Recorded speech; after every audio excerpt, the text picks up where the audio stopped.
अंतर्राष्ट्रीय बौद्ध परिषद एवं सांस्कृतिक महोत्सव सिरपुर में इस बड़े मंच पर मुझे आमंत्रित करने के लिए आयोजकों का बहुत बहुत आभार और आप तमाम लोगों को मेरा सादर जय भीम, जय मंडल, जय संविधान है, इंकलाब जिंदाबाद है। आज मुझे लगता है कि इस मंच पर खड़ा होना और यहां से खड़े होकर तथागत बुद्ध को याद करना, अपनी विरासत को याद करना, अपनी वैचारिक जड़ों को पहचानना और उनसे जोड़ने की कोशिश करना, ये किसी भी वैचारिक व्यक्ति के लिए एक बहुत बड़ा दिन है। जिस जगह की अहमियत एक बौद्धिक विरासत के रूप में हो, वहां शामिल होकर के आपसे मुखातिब होना, और वो भी ऐसे दौर में जो त्रिशूल और तलवार का दौर है, उस दौर में हम अपने ऐसे नायक को याद कर रहे हैं जो प्रज्ञाशील और करुणा की बात करता है, सत्य व अहिंसा की बात करता है। मुझे बेहद खुशी है और असल में जिस दौर में हम हैं उससे लड़ने के लिए, उस दौर को अपने छोर पे खड़े होकर के जैसी दुनिया बनाना चाहता हमारे पुरखों ने, उसे बर्बाद होता देखते हुए हमारी जिम्मेदारी बन जाती है कि हम ऐसे मौकों पर बुलंदी से खड़े होकर अपने अतीत को याद करें, अपनी जड़ों को पहचानें, ताकि वर्तमान में अपनी वो भूमिका निभा सकें जैसी भूमिका हमारे पुरखे हमसे करते रहे होंगे,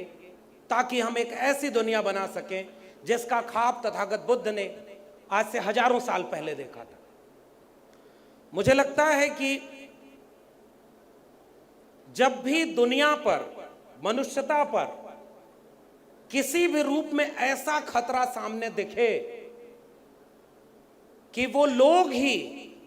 जिनकी जड़ें तथागत बुद्ध जैसे लोगों से जुड़ी हों, कबीर रविदास जैसे लोगों से जुड़ी हों,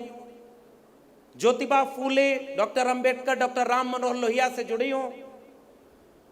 उन लोगों के सामने एक खतरा ऐसा बना दिया गया है कि आप किसी को पढ़ें न, आप उन्हें जान न पाएं, तो एक अपढ़ और कुपढ़ भीड़ तैयार की जा रही है ताकि उस विचार को खत्म किया जा सके, जिस विचार के नाते हम तमाम अलग अलग जगहों से आए हुए लोग इस मंच पर और इस परिसर में खड़े हैं। हम लोगों का रिश्ता किस बात का है? वो विचार का है, वो दर्शन का है, वो एक ऐसा भारत बनाने का, ऐसी दुनिया बनाने का जिसमें सबको सबके हिस्से का न्याय मिले, समता मिले, सब एक जैसे बराबर हो। ऐसे वक्त में इस कार्यक्रम की अहमियत बढ़ जाती है।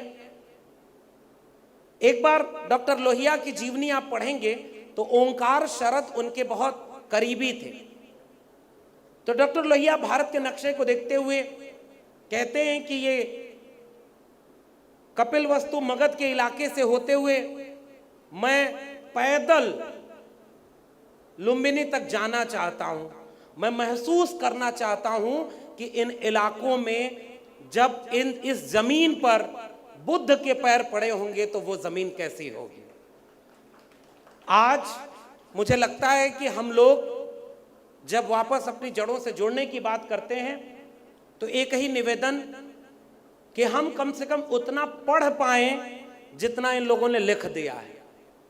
और उनको पढ़ते हुए उनकी किताबों से